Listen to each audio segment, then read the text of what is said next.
Good morning students, मैं दीपा रावत आज आपके लिए लेके आई हूँ कक्षा 9 के गणित चैप्टर 6 रेखाएं और कोण। बच्चों, आज हम इस वीडियो में पढ़ेंगे समांतर रेखाएं, तिर्यक रेखा और उनसे जो कोण बनते हैं वो कैसे होते हैं, ठीक है, और कौन कौन से उनसे कोण बनते हैं। तो सबसे पहले आइए बात कर लेते हैं तिर्यक रेखा के बारे में। क्या आप तिर्यक रेखा आपने नाम सुना होगा। अब हम बात करेंगे तिर्यक रेखा होती क्या है।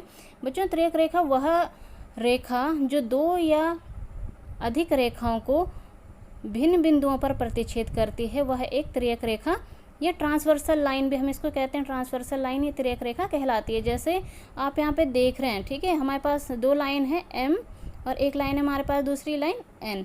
इनको एक कोई तिरछी रेखा स्लैंटिंग लाइन है, ट्रांसवर्सल लाइन इसको काट रही है, इस लाइन को हमने नाम दे दिया एल, ठीक है। तो यहाँ पर ये दोनों लाइनें कैसी हैं, समांतर नहीं हैं। ये कैसी रेखा हैं, जब m और n समांतर लाइन नहीं है, ठीक है। तो हम इनमें देखेंगे कि यही क्या रेखा कहलाती है, तिर्यक रेखा कहलाती है। जो ये l रेखा है इसी को हम कहते हैं तिर्यक रेखा। अब इस तिर्यक रेखा से इन दो लाइनों के साथ कौन कौन से कोण बने हैं हम देखेंगे। हमने इनको नाम दिए हैं एंगल 1, कोण 2, कोण 3, कोण 4, कोण 5, कोण 6, कोण 7 और कोण 8। कुल मिला के इसमें आपके कितने कोण बन चुके हैं, 8 कोण बन चुके हैं। अब आप इसमें देखेंगे जो बाह्य कोण है, बाह्य कोण नाम से ही पता चल रहा है, बाह्य कोण यानी कि एक्सटीरियर एंगल जो बाहर की साइड होंगे। बाहर की साइड कौन कौन से हैं, कोण 1, कोण 2, कोण 7 एंड कोण 8। 1, 2, 7 और 8 को हम कहते हैं बाह्य कोण यानी कि एक्सटीरियर एंगल्स। उसी ढंग से अंतःकोण यानी कि इंटीरियर एंगल्स। इंटीरियर एंगल्स कौन होंगे बच्चों, आपके जो आपके अंदर की ओर बन रहे हैं। कौन कौन है, जैसे 3, 4, 5 और 6। 3, 4, 5 और 6 को हम क्या कहते हैं, अंतःकोण, इंटीरियर एंगल्स, ठीक है। एक तिर्यक रेखा द्वारा दो रेखाओं को प्रतिच्छेद करने से बनने वाले कोण कौन कौन से हैं। जब एक रेखा, ये तिर्यक रेखा है, ये इन दो रेखाओं को क्या कर रही है, प्रतिच्छेद कर रही है, तो इनसे बनने वाले कोण कौन कौन से हैं। पहला है इसमें बनता है जो वो है आपके पास संगत कोण। संगत कोण यानी कि इनको हम कहते हैं कॉरस्पॉन्डिंग एंगल्स भी हम इनको कहते हैं, ठीक है, कॉरस्पॉन्डिंग एंगल्स या संगत कोण। तो वो कौन कौन से हैं संगत कोण, आप देखेंगे कोण 1 और कोण 5। ये वाला कोण और ये वाला कोण कैसा कोण हो जाएगा, संगत कोण। उसी ढंग से कोण 2 और कोण 6, 2 और 6। उसी ढंग से 4 का कनेक्शन किसके साथ जाएगा, 8 के साथ, 4 और 8। उसी ढंग से 3 और 7, ये संगत कोण है। आपको इनको अच्छे से माइंड में बिठा के रखना है, ठीक है, कि कोण 1, कोण 5, कोण 2, कोण 6, कोण 4, कोण 8, कोण 3, कोण 7, ये कैसे कोण है, आपके संगत कोण है। अब बनते हैं आपके, इसी में बनते हैं आपके एकांतर कोण, ठीक है, जिनको हम कहते हैं अल्टरनेट एकांतर अंतःकोण, अल्टरनेट इंटीरियर एंगल्स जिनको हम कहते हैं। तो ये कौन कौन से होंगे, जो अंदर की तरफ होंगे और अल्टरनेट होंगे यानी कि एकांतर में होंगे। जैसे 4 हो गया, 4 और उसके साथ बना है ये 6, 4 और 6 अंदर की ओर है ना, और 3 और उसके साथ अंदर की ओर कौन बना है, 5। तो इनको हम कहते हैं अल्टरनेट इंटीरियर एंगल्स, एकांतर अंतःकोण।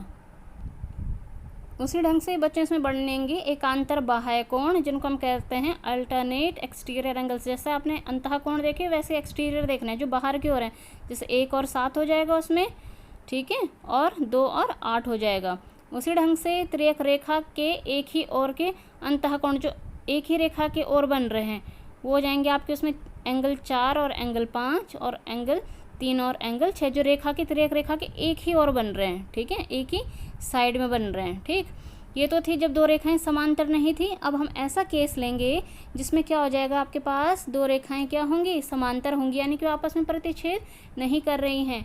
हमारे पास ये दो रेखाएं हैं एम और एन, इनको एक तिर्यक रेखा एल काट रही है। इसमें कोण बने आपके 1, 2, 3, 4, 5, 6, 7, 8। तो बच्चों जो इसमें संगत कोण होंगे, अभी जैसे उसमें बने थे संगत कोण, सेम उसमें भी ऐसी एंगल 1, एंगल 5, एंगल 2, 6, 4, 8, 3 एंड 7 जैसे उसमें बने थे ना, तो वो क्या थे, संगत कोण थे। इसमें भी ऐसे ये संगत कोण हो जाएंगे जिनको हमने कॉरस्पॉन्डिंग एंगल्स कहा था। अब आप देखेंगे अभी वो रेखाएं समांतर नहीं थी तो हमने उनको कोणों को बराबर नहीं माना था, लेकिन अब यहाँ पे क्या है, ये कैसे हैं, समांतर रेखाएं हैं, तो जिसमें संगत कोण होंगे, यानी कि जितना एंगल 1 होगा उतना ही एंगल 5 भी होगा, जितना एंगल 2 होगा उतना ही एंगल 6 भी होगा, जितना ही एंगल 4 होगा उतना ही एंगल 8 भी होगा, जितना एंगल 3 होगा उतना ही एंगल 7 भी होगा। ठीक है, तो इसमें कुछ कंक्लूजन, निष्कर्ष निकल के आता है बच्चों, वो है आपके पास, यदि एक तिर्यक रेखा दो समांतर रेखाओं को प्रतिच्छेद करे, अगर एक तिर्यक रेखा है और वो दो समांतर रेखाओं को क्या कर रही है, प्रतिच्छेद कर रही है, तो संगत कोणों का प्रत्येक युग्म बराबर होता है। ये युग्म बन रहे हैं ना, तो संगत कोणों का युग्म क्या होगा, वो बराबर होगा।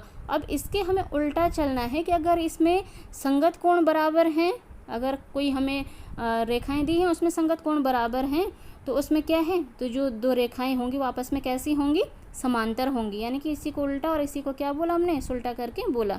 ठीक है, अब बच्चों आपके पास प्रमेय है इस पाठ में कुछ, तो प्रमेय हम लेते हैं। प्रमेय है आपके पास, एक प्रमेय यह है कि यदि एक तिर्यक रेखा दो समांतर रेखाओं को प्रतिच्छेद करे, अगर एक तिर्यक रेखा है वो दो समांतर रेखाओं को प्रतिच्छेद कर रही है, तो एकांतर अंतःकोणों का प्रत्येक युग्म बराबर होता है। जो भी मैंने बोला था कि एकांतर कोणों का अंतःकोणों का प्रत्येक युग्म क्या होता है, बराबर होता है। ठीक है, अगली प्रमेय है, यदि एक तिर्यक रेखा दो समांतर रेखाओं को प्रतिच्छेद करे, अगर कोई एक तिर्यक रेखा है और वो दो समांतर रेखाओं को क्या कर रही है, प्रतिच्छेद कर रही है, तो तिर्यक रेखा के एक ही ओर के अंतःकोणों का युग्म क्या होता है, संपूरक होता है। ठीक है, तो उससे क्या होता है, तिर्यक रेखा के एक ही कोणों का योग कितना होता है, संपूरक होता है। ठीक, संपूरक यानी कि दोनों को जोड़ के कितना आना चाहिए, संपूरक का मतलब क्या है, दोनों जो एंगलों को कितना जोड़, दोनों एक दूसरे को क्या करें, संपूरक कर रहे हैं, यानी कि 180 दोनों को जोड़ के आना चाहिए। ठीक है, उसी ढंग से यदि एक तिर्यक रेखा दो रेखाओं को इस प्रकार प्रतिच्छेद करे कि तिर्यक रेखा के एक ही ओर के अंतःकोणों का युग्म संपूरक है, तो दो रेखाएं परस्पर समांतर होंगी। अब इसका उल्टा बोल दे रहे हैं, जो हमने ऊपर बोला कि अगर इन दोनों का भाई कोणों का योग क्या आ गया, तिर्यक रेखा के एक ही ओर के दोनों अंतःकोणों का योग अगर संपूरक होगा, तो ये दोनों रेखाएं कैसी होंगी, आपस में समांतर होंगी। तो बहुत ये अच्छी प्रमेय है, हम इनका आगे यूज़ करेंगे। तो इसलिए पहले मैंने ये वीडियो चैप्टर के थोड़ा इंट्रोडक्शन के लिए बनाया था, प्रश्नावली के इंट्रोडक्शन में, क्योंकि इन प्रमेय का हम क्या करेंगे, आगे प्रश्नावली में प्रयोग करेंगे।